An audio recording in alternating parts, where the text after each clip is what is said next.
बच्चों, हम पाठ पढ़ रहे थे 3 अपनी वस्तु। मैंने वो पाठ आपको समझाया भी था। उस गद्यांश के हमने कुछ प्रश्नोत्तर भी किए थे जो कि आपने अपनी कॉपी में कर लिए होंगे। अब हम जो इसका लास्ट पैराग्राफ बच रहा है हम वो पढ़ेंगे। आपने उसकी सबकी रीडिंग कर ली होगी, आपको समझ में आ गया होगा कि अपनी वस्तु का पाठ का मतलब क्या था। समझ में आया?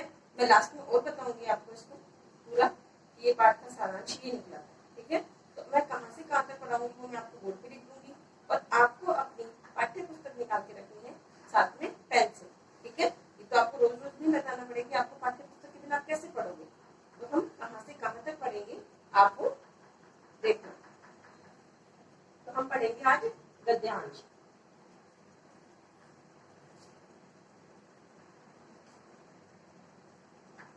गद्यांश कहाँ से कहाँ तक पढ़ेंगे वो मैं आपको बता देती हूँ। तुम लोग से पढ़ेंगे हम। तुम लोग मिल गया होगा सबको। यहाँ से हम पूरा चैप्टर हो गया हमारा, करने लगे। करने लगे।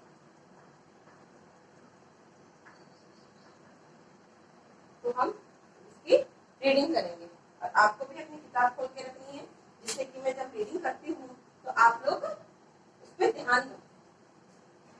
ठीक है, तो हम इसकी अब रीडिंग करते हैं। तुम लोग भूमि के इस छोटे से टुकड़े के लिए झगड़ा करके अपना अनमोल जीवन क्यों नष्ट करने पर क्यों तुले हुए हो। इसमें आपने स्टार्टिंग में पढ़ा था कि रास्ते में महात्मा जी जा रहे थे तो उन्हें 2 व्यक्ति मिले, दोनों भाई आपस में झगड़ा कर रहे थे। किस बात के लिए कर रहे थे वो झगड़ा? भूमि के लिए कर रहे थे कि ये भूमि मेरी है। तो महात्मा जी ने उस भूमि का फैसला किया। तो किस प्रकार से किया ये इसमें आगे हम पढ़ते हैं। वो महात्मा जी इसको बोल रहे हैं दोनों भाइयों को कि तुम लोग भूमि के इस छोटे से टुकड़े के लिए झगड़ा कर रहे हो और अपना अनमोल जीवन नष्ट कर रहे हो। अनमोल जीवन नष्ट करने पर क्यों तुले हुए हो कि तुम्हारा जो जीवन है वो कितना अमूल्य है, अनमोल है, इसको तुम नष्ट करने पर क्यों तुले हुए हो। यह भूमि न तुम्हारी है और न ही तुम्हारी है। वो दोनों भाइयों को बोल रहे हैं कि ये भूमि न तो तुम्हारी है और न तुम्हारी है। भूमि ही क्या, संसार के जितने भी पदार्थ हैं, संसार भूमि ही नहीं, संसार में जितने भी पदार्थ है, जितनी भी चीजें हैं, वो जैसे कि धन संपत्ति मकान आदि, इनमें से कुछ भी तुम्हारा नहीं है। हम कहते रहते ना कि ये मेरा है, ये मेरा है, जबकि ये हमारा तो कुछ भी नहीं है। हम तो खाली हाथ आए थे संसार में और खाली हाथ ही हम चले जाएंगे। तो हम क्यों कर रहे हैं ये हमारा जो अनमोल जीवन है इसको क्यों व्यर्थ में बेकार कर रहे हैं आपस में लड़ाई झगड़े में। तो इसके लिए वो महात्मा जी उनको समझा रहे हैं। तुम्हारी अपनी वस्तु तो केवल भजन भक्ति और तुम्हारे अच्छे कर्म हैं। उन्होंने क्या बोला कि तुम्हारे तो चीज क्या है, खुद की चीज तुम्हारी क्या है, तुम्हारी अपनी वस्तु क्या है, केवल भजन भक्ति, कि तुम ईश्वर की कितनी भक्ति करते हो और तुम्हारे कर्म कैसे हैं, कि तुमने काम कैसे किए, वही तुम्हारे साथ जाएंगे। ना कि तुम्हारे ये मकान, तुम्हारी संपत्ति, जमीन, ये सब तुम्हारे साथ में जाएंगी। तुम्हारे अच्छे कर्म हैं वही तुम्हारे साथ में जाएंगे। अगर तुम ईश्वर की पूजा करोगी तो वो तुम्हारे साथ में जाएगी। तो जो लोक परलोक के संगी साथी हैं, लोक मानी हम जहाँ पर रह रहे हैं संसार में, परलोक मानी ऊपर चले जाएंगे उसके बाद में। तो जो तुम्हारे संगी साथी हैं, तुम्हारे साथी हैं, शेष सब तो कुछ यही रह जाता है। तुम्हारे साथी कौन है? भजन भक्ति और अच्छे कर्म। तो हम सबके संगी साथी कौन है? लोक परलोक जाएंगे तब संगी साथी हमारे हैं भक्ति, भजन भक्ति और अच्छे कर्म। तो शेष सब कुछ तो यही रह जाएगा। जो भी मकान है, संपत्ति है, जो कुछ भी है, वो तो सब क्या रह जाएगा? यही रह जाएगा। अतएव आपस में लड़ने झगड़ने और मनुष्य जन्म को मूल्यवान समय को व्यर्थ नष्ट करने की अपेक्षा जीवन को अच्छे कर्मों और नाम सुमिरन में लगाओ। इसमें क्या बोल रहे हैं वो महात्मा जी कि जिस प्रकार से तुम अपना ये अमूल्य जीवन है जो ये आपस में लड़ाई झगड़े में व्यस्त कर रहे हो, नष्ट कर रहे हो, तो यह तुम्हारा जो जीवन है, मनुष्य जन्म तुम्हें मिला है, वो तो बहुत मूल्यवान है, बहुत कीमती है।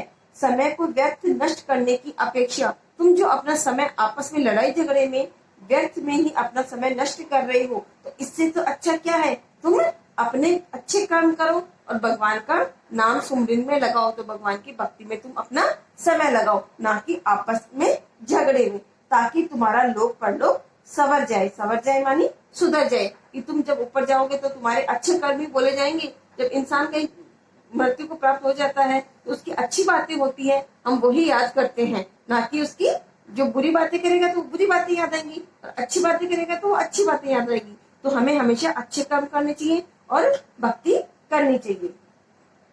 दोनों ने महात्मा जी के चरणों में गिरकर अपनी भूल के लिए क्षमा मांगी। दोनों ने क्या किया कि हम लोग व्यर्थ में ही लड़ाई झगड़ा कर रहे थे, इसके लिए उन्होंने महात्मा जी से क्षमा मांगी। उस दिन से सबके साथ प्रेम का व्यवहार करते हुए अपने समय को जन भक्ति में लगाते हुए अपना जन्म सफल करने लगे। उसके बाद में वो कभी भी आपस में लड़ाई झगड़ा नहीं करे और अपना समय किसमें व्यतीत करने लगे, भजन व्यक्ति में। भजन करते थे, भजन किसके, भगवान के ही करेंगे, और भक्ति भी भगवान की ईश्वर की होती है। तो इस प्रकार से उन लोगों ने अपने लड़ाई झगड़े को समाप्त किया। और किस प्रकार से महात्मा जी ने उनको समझाया, एक जमीन के टुकड़े के लिए उन्होंने आपस में जो लड़ाई झगड़े किए थे ना, उसके लिए उन्होंने इस प्रकार से समझाया कि अपनी वस्तु कुछ भी नहीं होती है, हम संसार में खाली हाथ ही आए हैं और खाली हाथ ही चले जाएंगे। तो अपनी वस्तु यहाँ पर सिर्फ क्या है, हमारे अच्छे कर्म है, और जो हम भक्ति करते हैं, भगवान की भक्ति पूजा करते हैं ईश्वर की, वही हमारे साथ में जाएगी, ना कि ये संपत्ति और मकान हमारे साथ में जाएंगे। तो हमेशा हमें क्या करना चाहिए, हमेशा हमें अच्छे कर्म अच्छे कार्य ही हमें करने चाहिए। तो मैं इस ध्यान से आपको प्रश्न करवाती हूँ।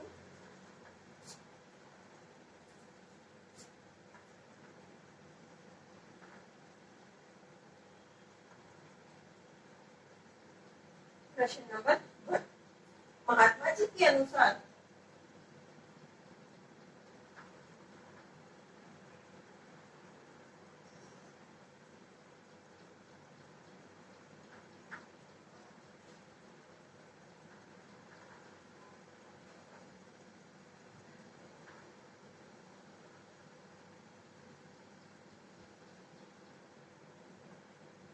महात्मा जी के अनुसार जीवन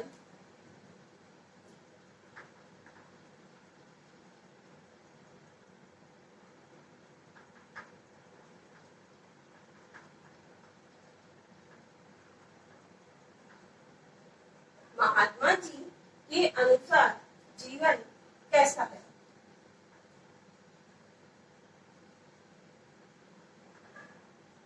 उत्तर, महात्मा जी ने जीवन को किस प्रकार से बताया है कि जीवन महात्मा जी के अनुसार कैसा है? तो महात्मा जी ने जीवन क्या बताया है, जीवन है अनमोल है, इसे व्यर्थ के कार्यों में नहीं गंवाना चाहिए।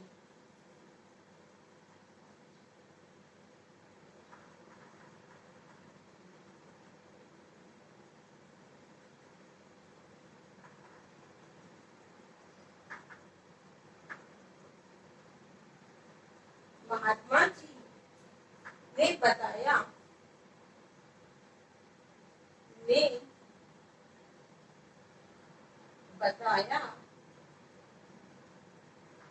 कि महात्मा जी ने बताया कि मानव जीवन अनमोल है।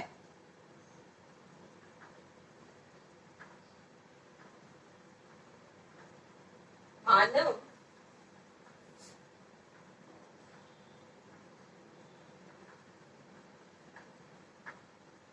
जीवन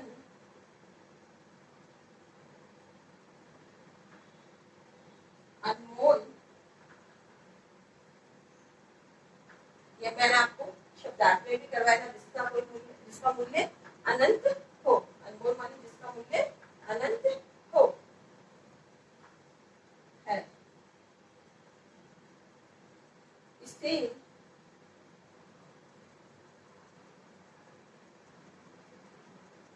व्यर्थ में महात्मा जी ने बताया कि मानव जीवन अनमोल है, इसे व्यर्थ के कार्यों में नहीं गंवाना चाहिए। इसे व्यर्थ के कार्यों में नहीं कि हमारा जीवन क्या है, अनमोल है, तो इसे व्यर्थ के कार्यों में नहीं गंवाना चाहिए।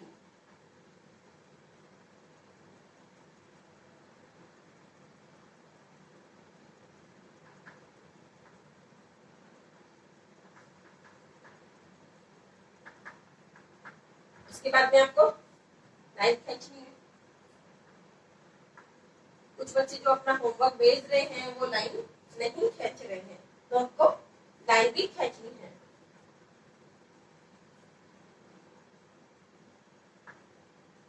प्रश्न नंबर 2, मनुष्य की अपनी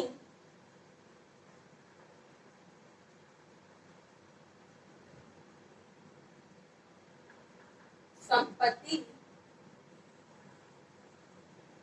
मनुष्य की अपनी संपत्ति क्या है?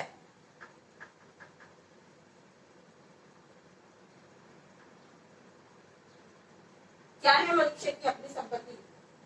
अच्छे कर्म करना, भगवान का भजन व भक्ति में अपना समय व्यतीत करना।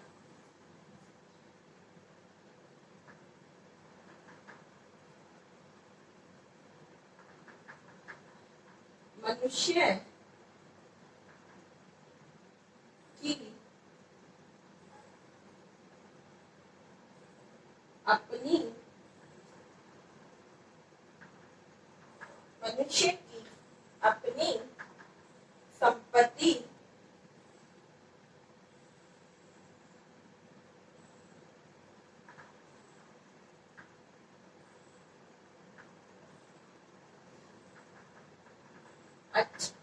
अच्छे कर्म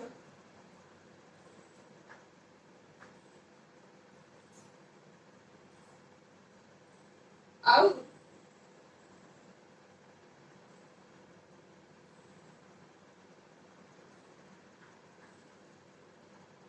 मनुष्य की अपनी संपत्ति, अच्छे कर्म और भगवान का भजन व भक्ति है। भगवान का भजन व भक्ति है। मनुष्य की अपनी संपत्ति क्या बताई है आपको इस गद्यांश के अनुसार कि मनुष्य की अपनी संपत्ति क्या है? तो मनुष्य की अपनी संपत्ति अच्छे कर्म और भगवान का भजन व भक्ति है। भगवान का भजन व भक्ति करना ही मनुष्य की अच्छे कर्म है।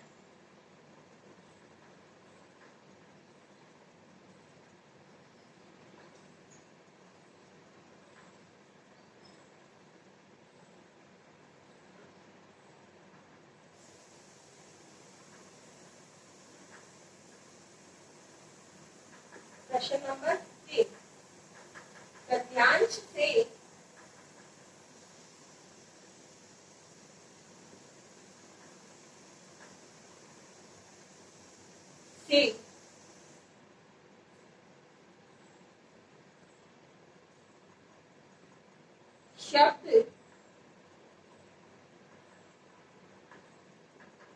शब्द युगम को चुनिए।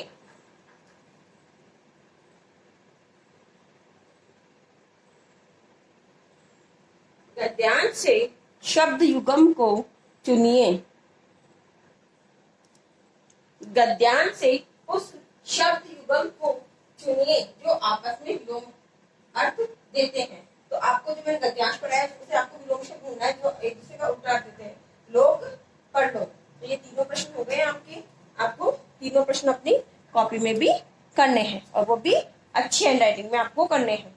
ठीक है, आपको समझ में आ गया होगा ये पूरा पाठ। अब हम इसके आगे की एक्सरसाइज भी करेंगे। धन्यवाद।